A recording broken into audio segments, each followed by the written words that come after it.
Welcome to the Smashy Business Show, everyone. Good morning. I am Warid Ahmed. And I'm Abdul Majid. And it is the 20th of January today. It's a Monday. We're starting off strong. How are you doing today, Majid?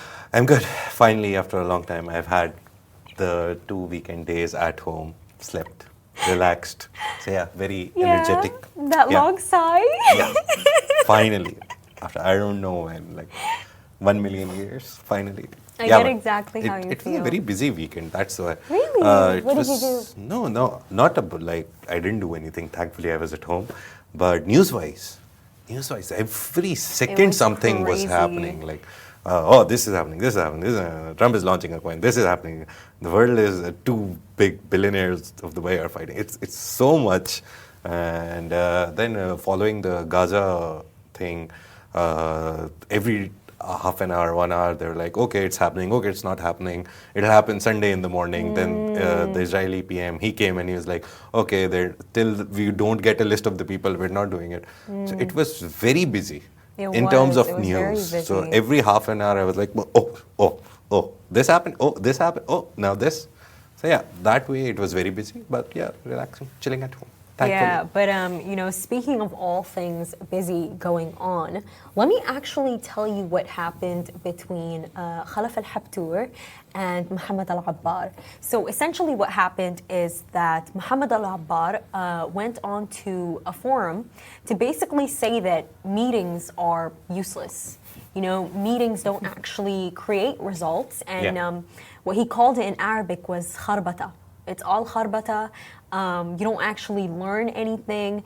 And the response that he got, we saw the response that he got. And in fact, Khalaf al-Habtoor, the founder and CEO of the Habtoor Group, actually responded and said that he was wrong.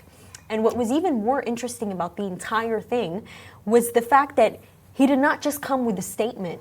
He came with evidence. You know, he said that, Mohammed al-Abbar, you actually went on to admit that your business lost about $1.4 billion. In the U.S. And that's crazy because Emaar Properties in itself, which Mohammed al-Abbar founded and is the head of, its entire business is actually valued at over $8 billion. So he said that it was a big loss for you.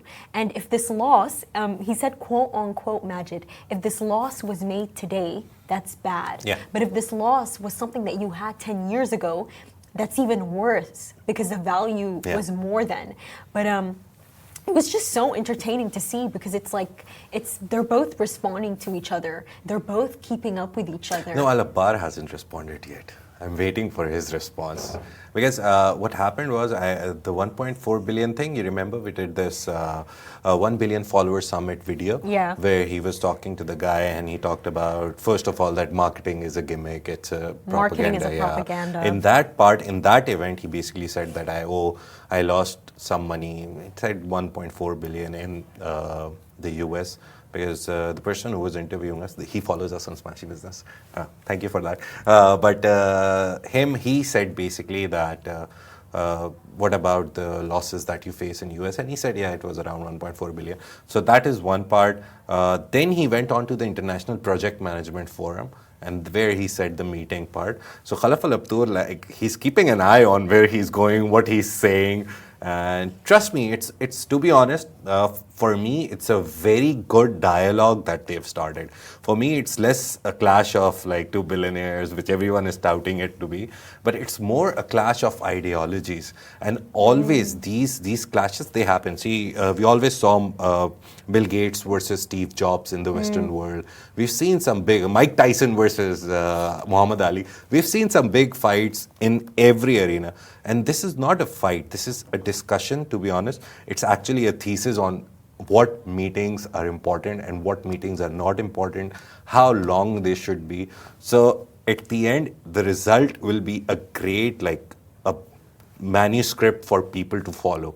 Mr. Habtoor's meetings, where he says he starts at 7:30, the very first meeting, quickly ends it, just takes the highlights. Al-Abbar saying no meaning to them. useless. Just decide what you want to But do did you and hear do what it. he said though? Muhammad Al-Abbar also said that when he's walking to the car, Yeah. he discusses with his business partners what they're about to do. So he's doing a meeting. It's like a mini version of a meeting. Like he just meets them, asks them the update, and leaves. He just doesn't want to sit in the office and like take out time and sit and discuss. He discusses his on the way. So he is having meetings, but his form of meeting, his idea of meeting is like just, oh, let's walk together. It's like, you remember you did the Sheikh Tanhoon story? I That if know. you want to meet that guy, you can't expect a cliche environment where he'll be sitting in a big chair and you'll be sitting in front. And you'll be sitting on the opposite side. And It'll you'll be, always you'll be chatting. with him cycling on something or going to the gym or doing some activity. So see, the idea of meeting, the main core of the meeting, the essence of the meeting is still there in all these places. It's just that how you do it. So it's just about the how that they're discussing. For Mr. Habtoor, I think he believes that a room, proper people sitting, the idea of a like a conventional meeting room, he wants that. Mr. Al-Abbar, he's like, okay, I'm walking, I'm going there. Just join me in the car, we'll discuss it. So it's the how they're debating, Majid, not what. I do, to be honest with you, you're saying that it's the how that they're debating. It's not actually the what. Yeah. But if you really hear Muhammad Al-Abbar, what he was actually saying, he was saying like, أنا بتحداكم, like I challenge all of you. Yeah. Listen, he is really firm on this belief that like meetings, they're useless. But the way that I honestly think about a meeting is that, okay, if we're like, say we're like doing a meeting that's like it's a meeting that's actually scheduled and it's scheduled to happen, I don't know, say every single Wednesday. This is like a reoccurring meeting on the calendar. I believe something like that may not be useful because sometimes we don't actually have something to discuss every week. We're aligned. We're already looped in with everything. But I feel like meetings are useful for like, one example, like, we come in every single day, we're writers, we do our carousels. It's good to set up a meeting when you know that somebody's literally busy every single minute of the day. So you setting up that meeting with them, that 20 minutes, that 10 minutes, whatever it is, it actually forces them to just have a conversation with you. I see meetings as conversations that people don't have time to make with you. No, really, that's what I see a meeting as. Like, you don't have time to have a conversation with somebody, so that person will put you on the spot by scheduling a meeting with you. And then you can have that conversation without feeling stressed of, there's a task that's meant to go out right now. Because I'm in a meeting, and it's a meeting that we professionally scheduled. So I see both perspectives. I see Khalaf al-Habtoor's perspective in the fact of, every morning at 7 a.m., the way you said, he sits with his closest advisors and they plot and they scheme, is the way that I would like to put it. And then Muhammad Al-Abbar, I just think because of the fact that he anyways makes time probably to have those conversations with his employees, with his advisors, with his partners, he does not feel the need to make a meeting. And I think that's what happened here. If you look at it closely, what we do in the morning, the show, this is also a meeting. We go live. A lot of people every day, people know that we come live. Some days they'll miss it, they'll listen to it afterwards. So minutes of the meeting go out in the form of recorded show and everything. So meetings are important. That's my point of view. How you do it, that depends on your ideology. To be honest, for me, this is not a fight, not a debate in the negative sense. It's a very good conversation that has been started, and I would love Al-Abbar to reply to Mr. Al-Habtoor. It'll be a great conversation. It'll be a platonic debate where both parties are there to learn something. So it's not like a normal debate where you see one candidate, the next story that we're going to talk about, Trump, the presidential candidate that he's debating to win and become a president. This debate is more and should be more towards the platonic, the Aristotelian idea of debate, that we sit together and we discuss our opposing ideas to learn from each other, not to win. So this is going to become that one thing. But people are taking sides, so yeah, let's see who is. I Look, think it's mostly the employees that are not in favor of meetings. You know what it Even is? the comments that you see, it's Yeah. mostly the people who are working for someone. They're like, let us do the work. Don't pull us into meetings. But I think short meetings are good. 10-minute, 15-minute agree with you. brainstorming meetings. Just do it. Quickly wrap it up. But take you know, the minutes, and it's leave. so funny. I truly do think people don't like meetings because just this morning, you know, one of my family members, they were complaining to me about out of nowhere. Not doing meetings with them. No, meetings. They said out of nowhere, Yeah. their office had just scheduled meetings for every single day. And then, you know, they also told me, like, you know, the kind of business that we do, it's something that, you know, when we get results, they're big results. But they're results that come in slowly. So there's not actually anything to discuss and come and update on. And I just felt so bad. Because imagine you have to sit in that meeting every day. You got to tell everybody something. I think meetings also create that pressure, by the way, of like, you know, what do I have to tell? What do I have to say? Sometimes they also make you answerable because you know you have to report about the whole week on the end of Friday, or maybe you have a Monday meeting where you sit together, all of you discuss the whole week, plan the whole week, or you do the Friday. There's like 100 million philosophies behind meetings. I prefer the Monday meeting where you plan everything for the week, and also a Friday small meeting before you leave. Well, we did this. This was good. This was not good. Let's come back on Monday and make sure these pointers that we learned from this week, we implement it in the next week. The good things and don't do the bad things. So yeah, short meetings, Monday and Friday is fine. Yeah, in between, I also think that cramming meetings throughout the week is not fine. But some people see for example, a CEO of a company which has like 5,000 people, he can't keep updated with all the 5,000 people. So he needs the team leaders to come and report to him that this is going good and this is going bad. So you need them, you don't need them. You just need to find that delicate balance in between. And I think, you know, Majid, I in particular, I have this very toxic trait where I like to assume that people know what's going on. No, people don't. You have to update them. No, really. I mean it. I have this toxic trait where I genuinely assume that people know what I'm up to and they know what I'm doing and like the results are there and everyone's. I just assume that. So for me, no, like you have to tell everyone everything. Trust me, it's the good part. And let's go to the next story because we have a guest right. today as well, and we only have 5 minutes. We do. For the next story today, TikTok is back in the U.S. Yeah, it was gone, but it's back. Yeah. And the Arab world is having a field day because there's every social media is present. Everyone is present here. TikTok, and actually, you remember Mr. Hamdan, our crown prince of Dubai? He actually met the TikTok CEO. The FII thing happened. He did an interview in Saudi, and on his way back, he came to Dubai. He met them.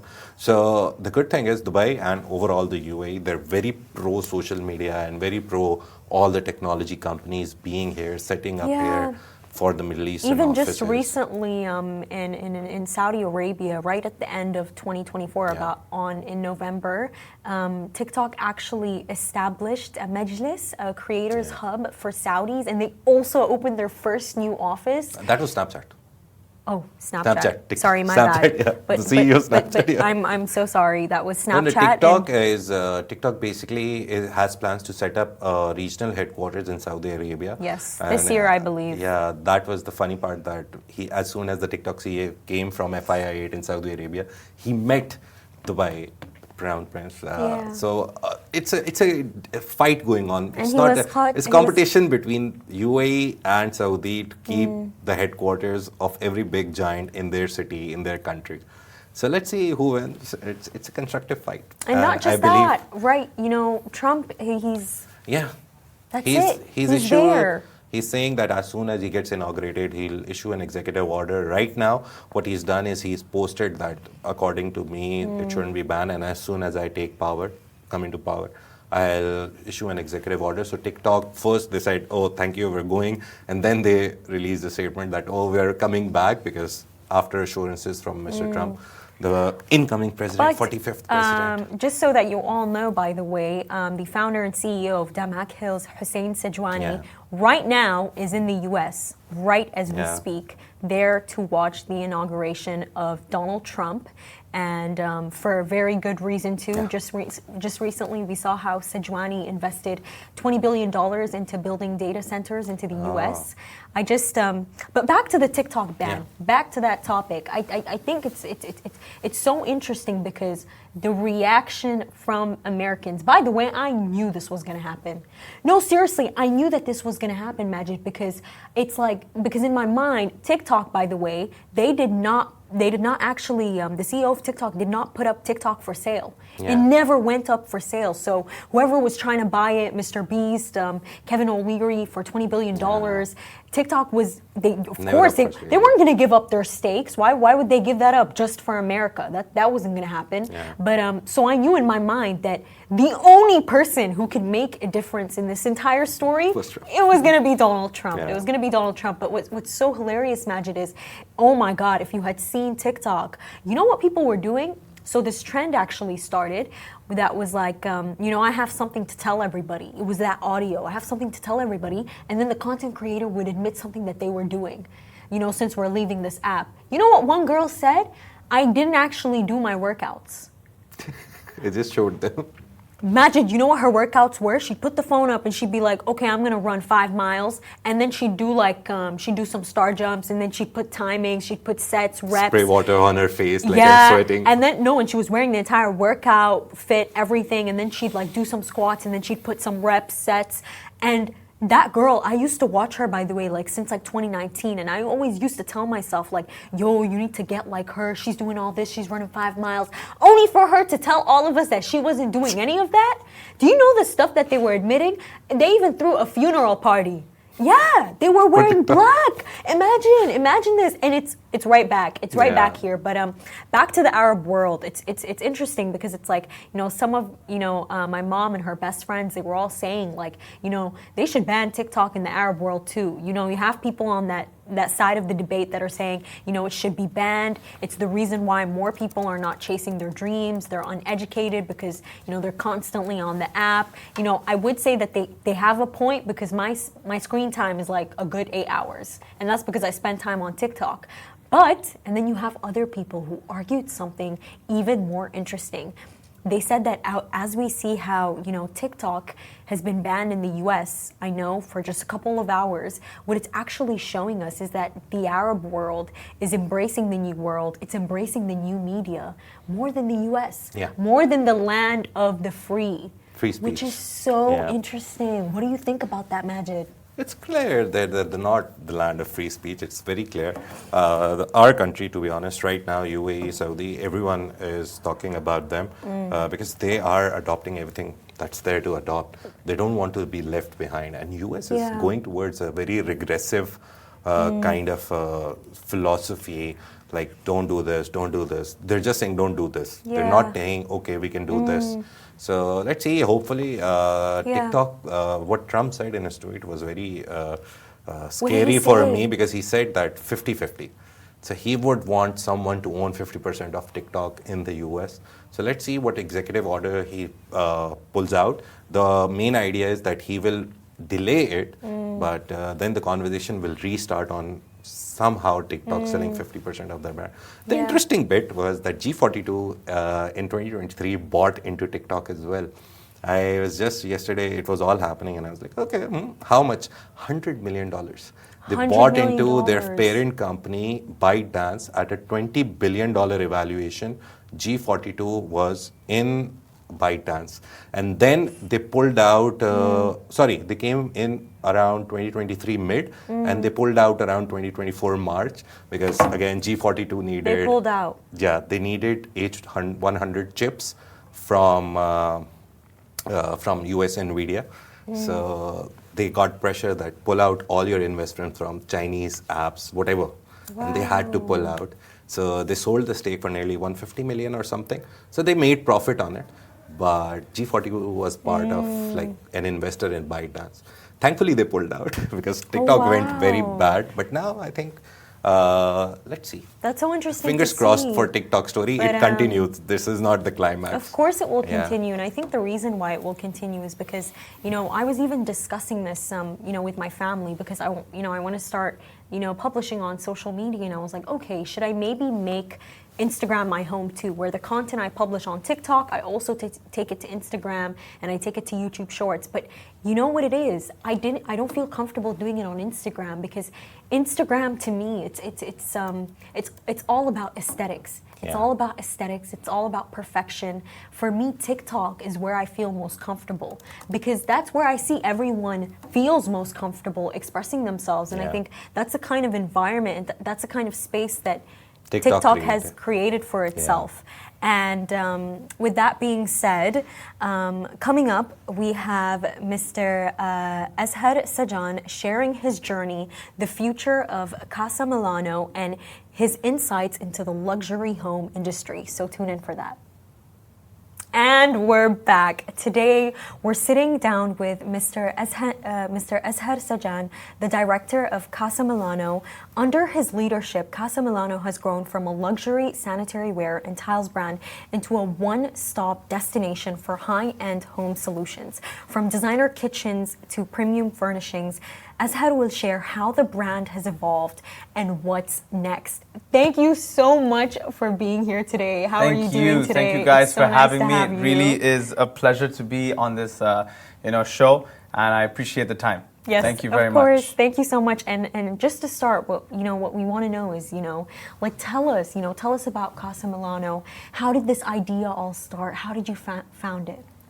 So it started in 2018, where I was enjoying my summer. And I was also going to summer school at the same time. I was living with my uncle for a few days because my parents had traveled. So I was like, okay, this is the best summer of my life. I'm going to party. I'm going to enjoy my, workcation, whatever it was called. And one fine day, they were also building their house. They were deciding to do that. And this conversation came up that, he was not very happy with looking at whatever was available in the market, including his own stores, which was very funny to hear as well. And they were looking to seeing how to, there's an untapped market for this kind of a business. So that's how we got into Casa Milano. I said, okay, I'll do it. I was also in university at that time. I had just gotten out of probation, which is like, if you have a GPA below 2, you're about to be kicked out. So I had just gotten out of that and I said, you know what, let's do this as well. It helps me grow up as well. And I wanted to understand what I would do after university because I was always like, I want to do something cool. I want to do something different. I don't want to do what my family's they've already established. So Casa Milano was something a little bit more different because we was targeting a niche audience. It was something very unique for the whole, group as well simultaneously. And we opened our doors in 2019. I got to travel to a couple of countries to understand what type of products I want to source, what type of experience I want to bring out. And that's finally when October 2019, Casa Milano opened its doors, where we specialized in sanitary ware, tiles, kitchens, wardrobes, parquet flooring, and now ironmongery. Wow. So quite a bit of things it's been in the last 6 years. And I must say, it really does all look beautiful. But you mentioned that you traveled to a couple of countries and that, they really inspired him. We want to know which countries. So I traveled to, my first country was Poland to look for material. Very random. It was with my uncle as well. Another uncle of mine who was working with me in the business. So that was my first official business trip. And it was very different because what my dad did was, he put us together and we have a very uncle-son relationship type of a thing 6 years ago. Now it's like, okay, we talk about everything. It could be my personal life, professional life, morning to evening. He's like anybody says he's my first wife or something at this point. So we're talking about everything. So that was a very smart move what my dad did, that he put us together and he let us build our own relationship because he is my dad's right hand. So it was a very interesting way to start that bond, start the journey together of this concept that we created. Did you go towards the Asian side also? Or Yeah, of course. The thing is, you have to look at every aspect of it.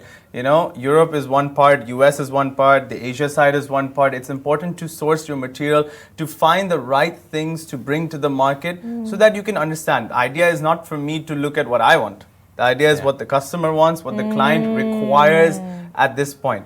And after the COVID situation in 2020, It was a very messy situation, but everybody wanted to change up their homes. Everybody wanted to they got sick of it, 3 months. They had too much time on their hands. Yeah, too much time, really. And then you see locals wanting to refurbish their homes. You see expats, that finally took that plunge that, okay, I want to change up my house.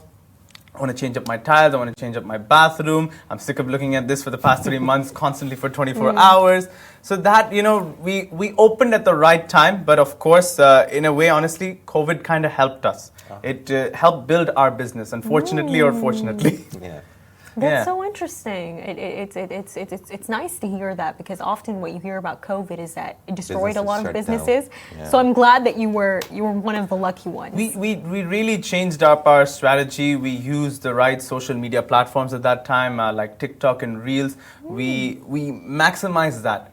Like, if you see businesses like Casa Milano, they're very fancy and high-end, but I also have to bring in the reality of it, making sure they see the product in reality and explaining it, and not just a fancy video. You go with the realism of that video. So short format videos really helped me in that situation. They brought Casa Milano, on the grid in the UAE market. A lot of acceptance finally came through. It wasn't like that in the first 2-3 years, because people are like, who are you?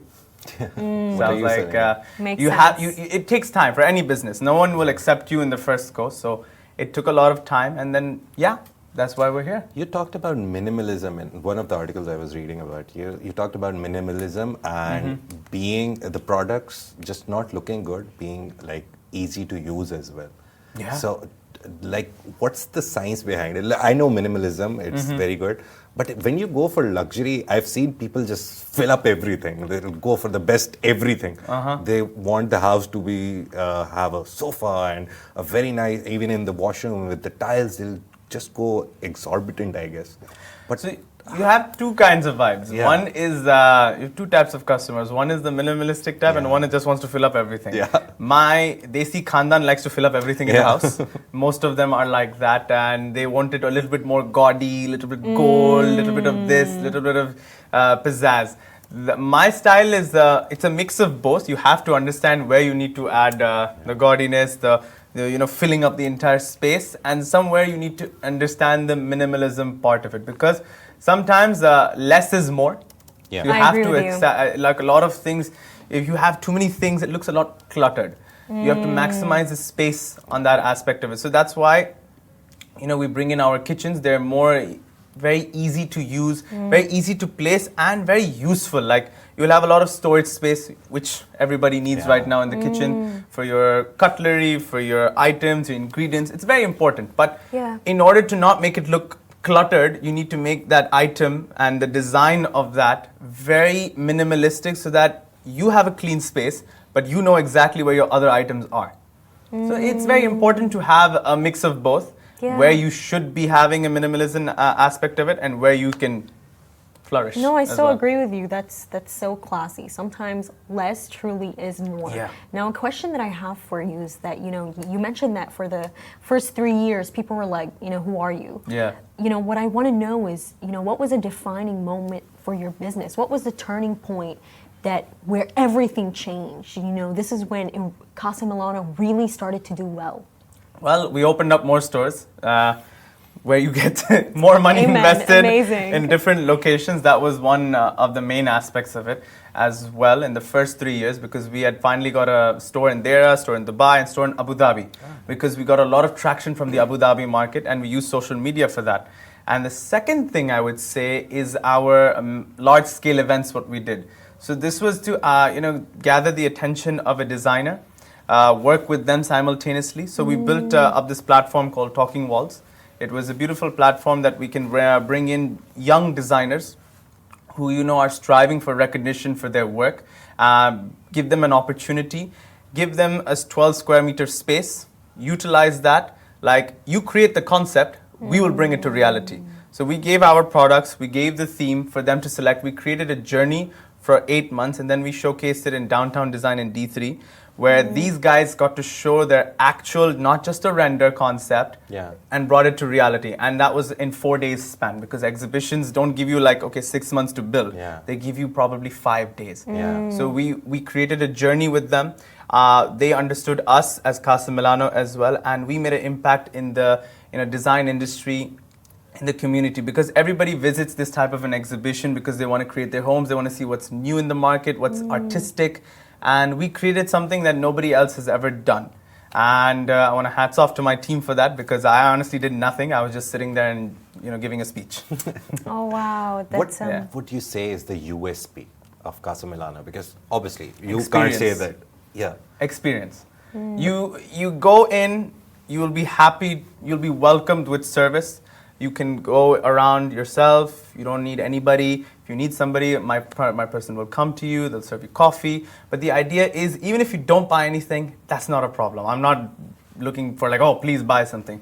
You go within a very happy experience you'll receive. And when you go out, you'll be able to tell other people that, oh, wow, I went to Casa Milano, I was very happy. And that's what I'm striving to achieve. I'm not really going for like, oh, I want to make 10x or 20x. Yeah, that's a great goal. It's part of the goals, but the idea is to build an experience for everybody to enjoy and build their dreams into reality with us. Yeah. Simple as that. And I think what you guys are also doing with that is it's word of mouth. I Yes. think when you have so many happy customers, they're only going to spread the word with each other and things are going to get better. But I have a question for you. Yeah. So I noticed something. You have a very charismatic personality. Thank you. And I really do think that, especially like an entrepreneur, a businessman, when he has such a personality, I think you can sell your business better. I think your business will do better. What would you say led to you having, these skills, this confidence, being able to communicate with people? First, I think I'm a terrible salesman because I always Really? I'm very terrible at this. Why? Because I'm going to tell them the truth. I'm not really trying to sell them. So like, somebody tells me like, oh, if I'm guiding somebody in the store, like, okay, take this or take that, or what should I buy? I'll be like, okay, don't buy this. This I didn't like anyway. You buy that instead, and I'll be very real with them about it. So maybe that's not the best quality of a salesman. You have to be No, selling it. I think that is the best quality because I actually used to work in sales and that's what I Oh, used wow. to do. I'd be like, no, that's bad. You should take that. And people would buy more. So I Then guess that's- it's a good strategy. I think as it's a well. good I strategy. think it is. I always my team's like, don't come close, like just be away. But I honestly, my family, my Yeah. friends, the ones that love me, because of them, I think I have a very charismatic personality. I got pushed into speaking on stage. I honestly do not like this part of the job at all, and it is what it is. And I'm lucky enough that I'm naturally good at it, and I like it as well sometimes. Okay. Let's take your expert opinion on something. For example, Sure. I bought a house, I'm building it, and it's the UAE and overall the Middle East, right? That's Yeah. your primary market. True. What is the best solution for tiles? Because you know the heat, and then now with more rains coming in and all that stuff, what is your recommendation? I know you deal with a lot of brands. You have all the big brands in your stores. What is the ideal? Like again, you'll have to tell the truth, and I think you'll be happy I with will. it. So like in terms of our own stores, a little bit Yeah. being flooded, by the way, in Yeah. Sharjah and Dubai and Abu Dhabi. Luckily, not that Yeah. much damage. Our tiles were fine, to be very honest. Our ceiling was a messed up thing. Oh. So it really depends on where you are and what did you actually end up buying. I would always recommend to buy an Italian tile because they're strongest quality. Nice. And of course, you have 6 mm option. They're also coming up with a 9 mm option. So it's very important for that thickness. Otherwise, it can break, it can crack because, of Yeah. course, water flooding. You just have to use the right materials to clean as well. What I've always realized, the funny thing is, when you asked me in the recommendation, every brand, every product on the planet, you have to take care of it. If you don't take care of it, it will break.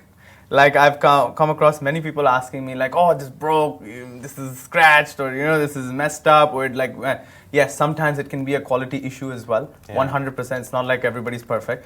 But if you don't take care of it, it'll mess up. I know a guy, not joking, this is a story I've told many people. He broke 33 tiles. And What I was he paid for doing? that. What was he doing? Because he used the wrong contractor and the wrong glue. I'm not joking. Like my team knows this. He broke 33 specially ordered Italian tiles. Now I'm like, okay, 1 breaks, 2 breaks, fine. 3, it can 4 is happen. fine, yeah. 33? He actually broke 33, and I'm like, dude, that's not Wow. possible. So I realized his contractor was messy. And the idea is you have to be having the right contractor, the right glue. If you're spending that much money, you make sure the installation part is also right. Yeah. Product is fine, but if you don't install it properly, it will be messy.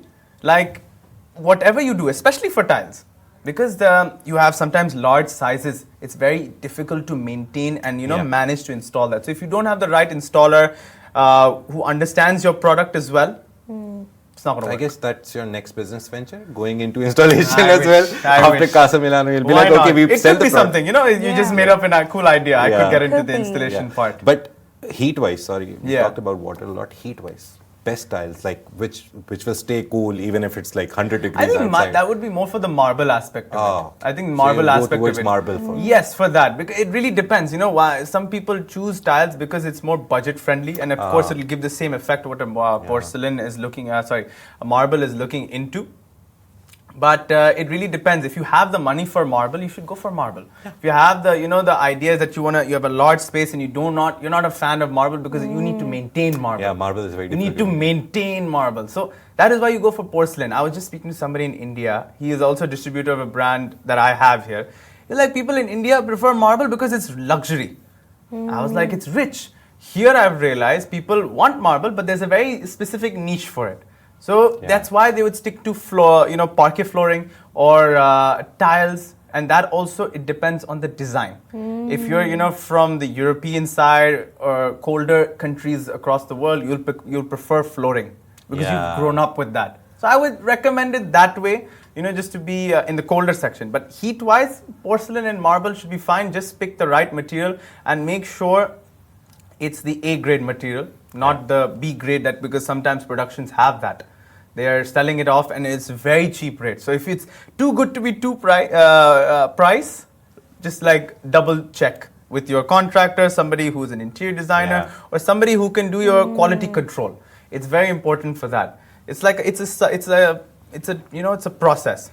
First you buy the tile, you understand the pricing, make sure it's in the right space so that you're utilizing it. If it's matching in your bathroom, getting the installer. You all have to have a synergy. The person who's selling it, the person who's buying it, the person who's installing it. Otherwise, it's going to be a mess. And, just for the last question of the day, what I really want to know is, what defines Casa Milano? Like, the company culture, everything, your employees. What do you think defines you guys and what keeps you going? And what is the kind of company culture that you're maintaining to really make the business successful?